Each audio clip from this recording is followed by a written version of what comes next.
Tagot tayo ng report muli sa labas ng himpilan. Kasi pa naman 2 lalaki arestado po sa pagbebenta ng shabu sa Laor, Nueva Ecija. Narito ang balita ni Romel Roque. DZNE Radio. Yes, Kate, arestado ang 2 lalaki sa pagbebenta ng sinasabing shabu sa barangay San Vicente, Laur, Nueva Ecija. Kinilala ang mga suspek sa alias Josie, 45 anyos, may asawa, driver at alias Jane, 34 anyos, walang asawa, kapwa residente ng naturang lugar.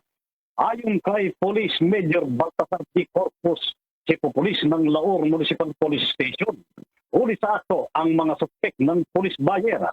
Na-recover sa mga ito ang isang 500 peso bill, marked money, 3 sachet ng pinaniniwalang shabu, may timbang at 0.22 grams, tinatayang nagkakalaga ng 1,496 pesos.